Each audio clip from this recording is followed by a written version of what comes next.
तो class 12th का हमारा चैप्टर था कोऑर्डिनेशन कंपाउंड्स। उसमें हमने जो है लास्ट टाइम लेजेंड डिस्कस किए थे। लेजेंड्स के बाद का जो टॉपिक है आज हम उससे आगे कवर करेंगे।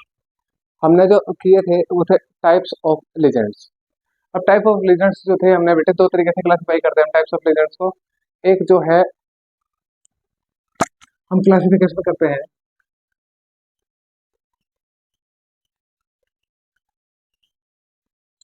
उनके आयंस के बेस पे, on the basis of their charge. Second point जो है लीजेंड्स का जो क्लासिफिकेशन है हम सेकंड वो क्लासिफिकेशन देते हैं on the base of the donor atom. Types of legends on the basis of numbers of donating या donor atoms in the legend।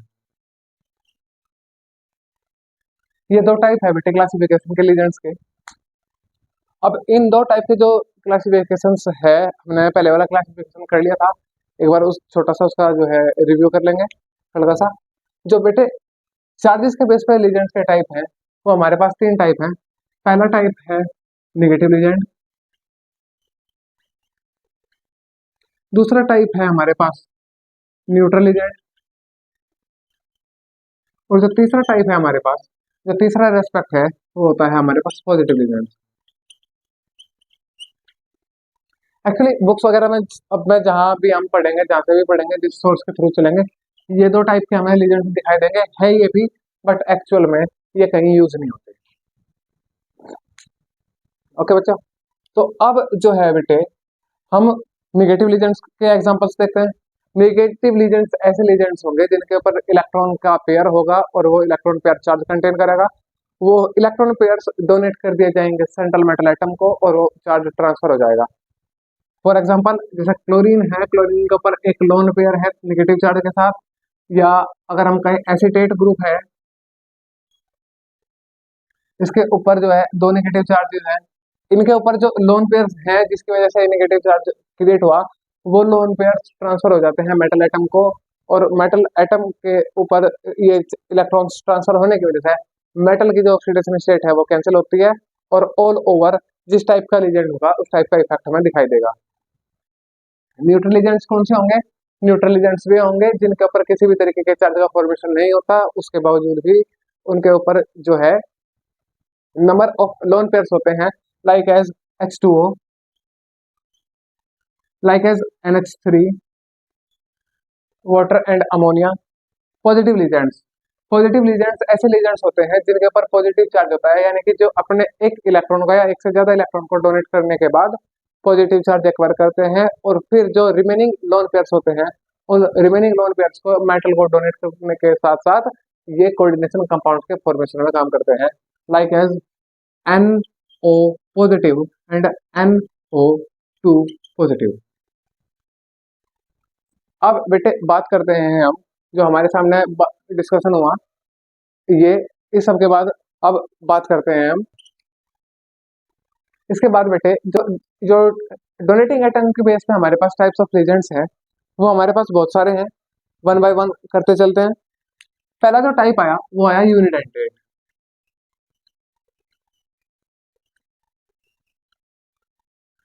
Unidentate legends,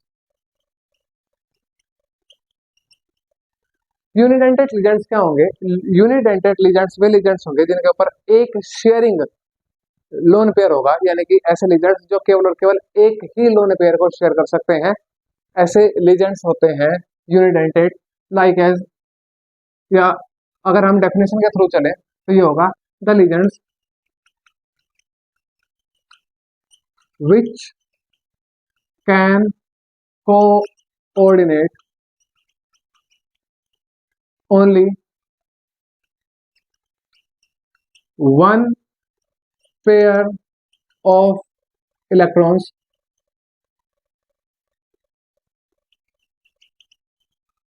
electrons to the central metal atom are known as unidentate ligands।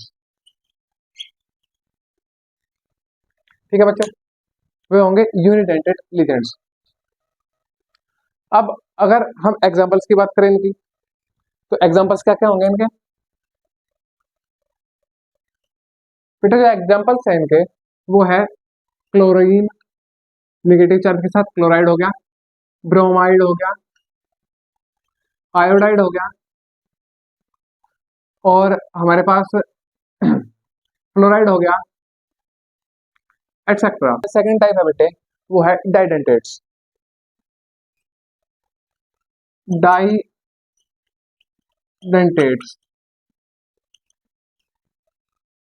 बेटे जैसे नाम से हम जो है यहाँ difference create कर सकते हैं। यूनी का मतलब होता है वन, डाई का मतलब हुआ टू। इसका मतलब the ligands which can coordinate with two pair of electrons, यानी कि which can coordinates with two pairs of electrons are known as didentate ligands। Example बेटे इसके एग्जाम्पल होंगे हमारे पास एसीटेट, सॉरी ऑक्सलेट। इसका फॉर्मूला ये होता है, या फिर हमारे पास जो होगा वो होगा इथाइल डाई अमीन, NH2 CH2 CH2 NH2।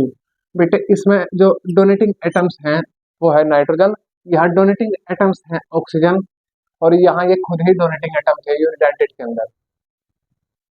Hope so यहाँ तक बात क्लियर हुई होगी।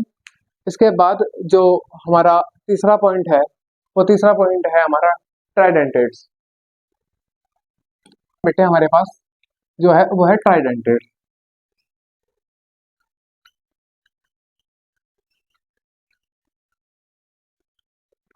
ट्राइडेंटेट्स कौन होंगे? जिस तरीके से हमने देखा कि ट्राई का मतलब तीन, यानी कि जो तीन पेयर इलेक्ट्रॉन्स को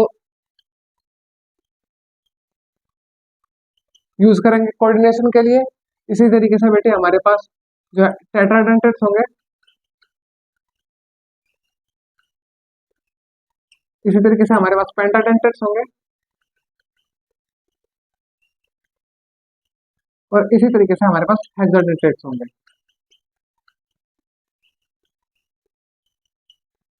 टेट्रा यानी कि जिसमें चार पेयर इलेक्ट्रॉन्स की शेयरिंग होगी कोऑर्डिनेशन के थ्रू। जो पेंटा है उसमें 5 इलेक्ट्रॉन पेयर यूज होंगे, और जो हेक्सा है उसमें 6 इलेक्ट्रॉन पेयर यूज होंगे। इन सब के जो एग्जांपल्स हैं ट्राइडेंटेट का हम देख लेते हैं, होगा डाई इथाइल ट्राइअमीन,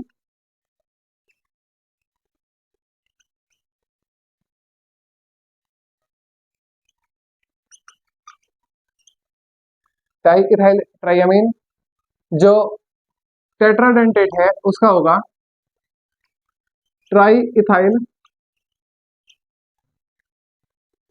टेट्राअमीन। जो हमारे पास पेंटाडेंटेट है उसका एक एग्जांपल हो सकता है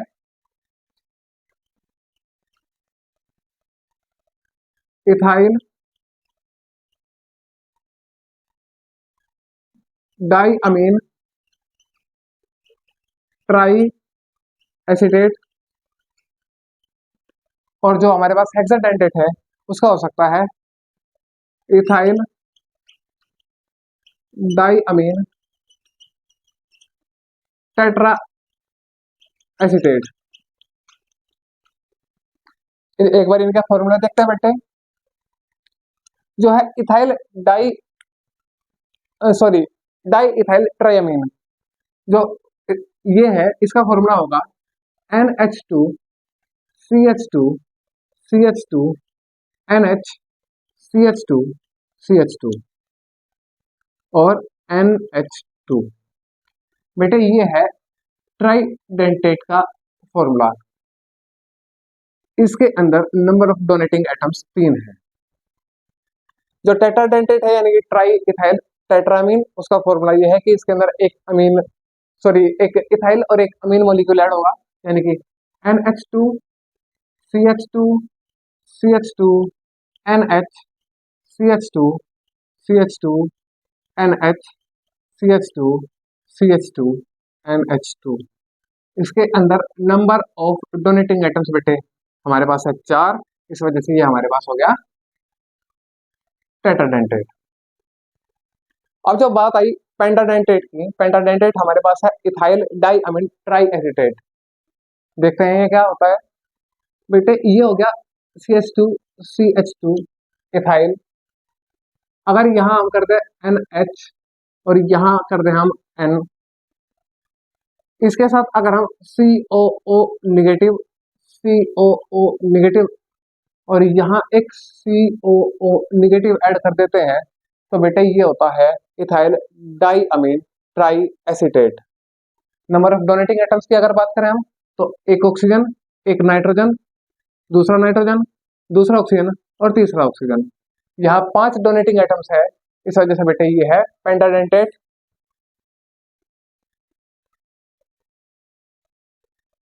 और अगर हम बात करें हेक्साडेंटेट की तो हेक्साडेंटेट हमारे पास बेटे इसी का ही एक दूसरा फॉर्म है, जो है COO negative N COO negative CH2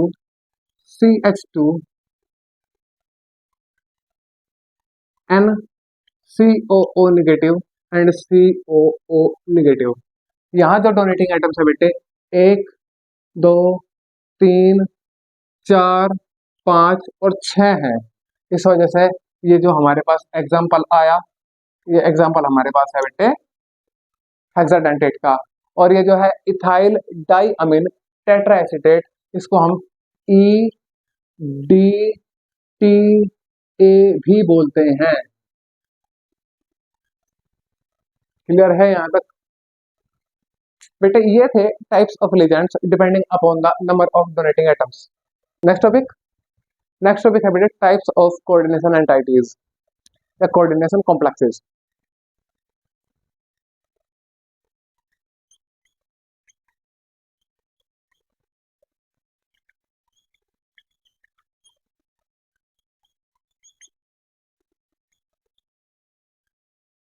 types of coordination complexes.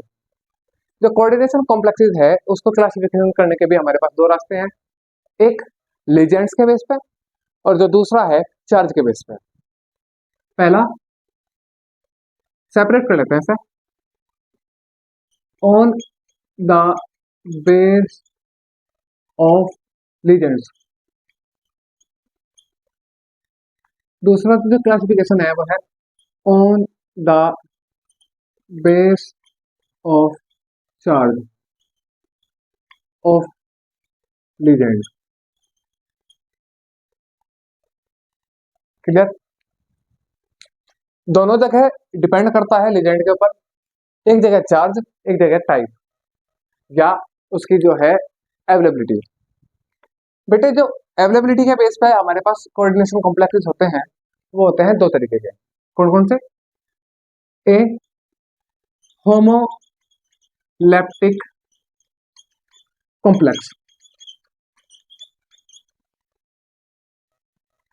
जो होमोलैप्टिक कॉम्प्लेक्स है हमारे पास वो कौन से होते हैं बेटे? होमोलैप्टिक कॉम्प्लेक्सेस ऐसे कॉम्प्लेक्सेस होते हैं जिसके अंदर जितने भी लीजेंड्स अवेलेबल होते हैं सब सेम होते हैं, यानी कि एक ही लीजेंड की वहां जो है रिपीटेशन होती है। जस्ट लाइक एज अगर हम करें CONH3 का हेक्साइज 3 पॉजिटिव, या इसको अभी चार्जेस को नहीं देखते Cl3, या अगर हम देखते हैं यहाँ MnF6 एटसेट्रा। यहाँ देखो बेटे जो लीजेंड्स के टाइप्स हैं वो एक ही टाइप के लीजेंड है, एक ही टाइप के लीजेंड जो है बार बार आए, यहाँ सेम टाइप के लीजेंड्स हैं, इस वजह से ये कॉम्प्लेक्स हो गया होमोलैप्टिक कॉम्प्लेक्स। यानी कि अगर डेफिनेशन के थ्रू हम चलें, the complexes which have only one types one type of legends, ऐसे legends को हम ऐसे कॉम्प्लेक्सेस को हम बोलते हैं होमोलैप्टिक कॉम्प्लेक्सेस। जो सेकंड टाइप आया बेटे वो है हेट्रोलैप्टिक कॉम्प्लेक्सेस।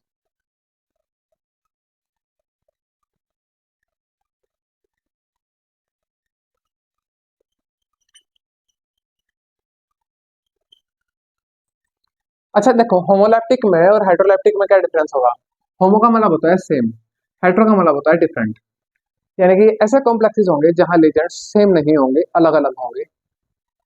ठीक, डेफिनेशन यही से निकाल सकते हैं हम, the complexes which have more than one type of ligands are known as heteroleptic complexes. Example example अगर हम इसका लेके चले तो ये होगा हमारे पास CO Cl3 NH3 का thrice and coordination sphere closed. यहाँ जो कॉम्प्लेक्स फॉर्म हुआ उसमें लीजेंड्स अलग अलग टाइप के हैं, इस वजह से बेटे यहाँ जो है ये हेट्रोलैप्टिक और होमोलैप्टिक की कैटेगरी में डिवाइड हुए। अब जो बात है कॉम्प्लेक्सेस की, वो डिपेंड करती है लीजेंड्स के चार्जेस के ऊपर। किस तरीके से बेटे, हमारे पास जो लीजेंड्स है ना वो तीन तरीके के होते हैं, या तो वो नेगेटिव होगा या पॉजिटिव होगा या फिर न्यूट्रल होगा। पॉजिटिव लीजेंड रेयर केसेस में यूज होते हैं, हालांकि यूज नहीं होते। नेगेटिव और न्यूट्रल लीजेंड्स जो होते हैं वो जो है डिसाइड करते हैं कि एक जो कोऑर्डिनेशन कॉम्प्लेक्स है उसका टाइप कैसा होगा, वो नेगेटिव होगा, पॉजिटिव होगा, न्यूट्रल होगा। इस तरीके से देखो बेटे, एक कॉम्प्लेक्स के अंदर मेटल होता है और लीजेंड्स होते हैं। जो मेटल होता है बेटे वो हमेशा पॉजिटिव चार्ज क्रिएट करेगा। लीजेंड्स निगेटिव चार्ज भी दे सकते हैं और न्यूट्रल भी। अगर जो मेटल है वो बेटे न्यूट्रल लीजेंड्स के साथ अटैच होगा तो न्यूट्रल का पॉजिटिव चार्ज के ऊपर कोई भी इफेक्ट नहीं होगा। इस वजह से एंटाइटी के ऊपर मेटल का जो चार्ज होगा वो डोमिनेंट होगा, वो शो होगा। और क्योंकि मेटल का जो चार्ज है वो पॉजिटिव है, इस वजह से उस टाइम कोऑर्डिनेशन एंटाइटी का जो चार्ज होगा वो होगा पॉजिटिव चार्ज। अगर मेटल जो है वो निगेटिव लीजेंड्स के साथ अटैच होता है तब यहाँ क्या कंडीशन बनती है बेटे, अगर मेटल की ऑक्सीडेशन स्टेट और नंबर ऑफ लीजेंड्स इक्वल है तब एंटाइटी जो होगी न्यूट्रल होगी। बट अगर नंबर ऑफ लीजेंड्स या चार्ज ऑफ लीजेंड्स मेटल के चार्ज से ज्यादा निकल गए तब जो एंटाइटी है हो जाती है निगेटिव एंटाइटी, और जब इक्वल हुए तब होगी न्यूट्रल एंटाइटी। अगर इस तरीके से समझ में नहीं आया तो हम इसे एग्जांपल्स के थ्रू देखते हैं। लाइक एज बेटे, अगर मैं कहूं, हमने पढ़ा कि NH3 न्यूट्रल लीजेंड है और Cl निगेटिव लीजेंड है, और बात करते हैं हम कोबाल्ट की। कोबाल्ट के ऊपर 3 पॉजिटिव चार्जेस होते हैं। तो अगर हम ये बनाते हैं, देखो CONH3 का हेक्साइज, तो बेटे जो कोबाल्ट है उसके ऊपर 3 पॉजिटिव चार्जेस जो है, कोबाल्ट के ऊपर के जो 3 पॉजिटिव चार्जेस हैं, क्या वो NH3 कैंसिल कर सकता है? नहीं कर सकता। क्यों? न्यूट्रल है। तो अब क्योंकि इसके चार्जेस किसी भी सोर्स से कैंसिल नहीं हुए तो एंटाइटी यहाँ पे हमारे पास पॉजिटिव चार्ज कंटेन करेगी। अब अगर हम सेम सिचुएशन क्लोरीन के साथ करते हैं, COCl6, तो बेटे अब आप चीज यहाँ एक देखो कि कोबाल्ट के ऊपर जो है 3 पॉजिटिव थे और 6 इंटू Cl आया नेगेटिव का 1, तो यानी कि हमारे पास टोटल क्या हो गया, +3 -6 ओवरऑल क्या बचा, -3। डोमिनेंट है कौन, क्लोरीन एटम्स, तो इस वजह से यहाँ हमारे पास -3 डोमिनेंट हुआ। इन द थर्ड केस अगर हम इस तरीके से काम करें, CO NH3 का थ्राइस एंड Cl3, बेटे अगर हम इस तरीके से काम करते हैं तो देखो ये न्यूट्रल है, इसका तो कोई इफेक्ट है नहीं इसके ऊपर। और यहाँ क्या काम हुआ कि यहाँ जिस तरीके से हमने देखा था कि कोबाल्ट 3 पॉजिटिव में है, इस बार क्या हुआ कि 3 इंटू Cl-1 इक्वल के -3, और बेटे यहाँ चार्जेस हो गए इक्वल। इस वजह से इस बार इस एंटाइटी के ऊपर किसी भी तरीके का चार्ज जनरेट नहीं होगा। ये होती है हमारे पास टाइप्स ऑफ कोऑर्डिनेशन एंटाइटीज या types of coordination complexes depending upon the charge of the ligands. Clear है? अब जो नेक्स्ट वीडियो है, नेक्स्ट वीडियो के अंदर हम डिस्कशन करेंगे बेटे how to name the coordination compounds according to IUPAC, और जो है IUPAC के अकॉर्डिंग जो रूल्स है उन रूल्स के अकॉर्डिंग हम फॉर्मूलाज एंड नेमिंग यानी कि नाम से फॉर्मूला और फॉर्मूले से नाम लिखना सीखेंगे।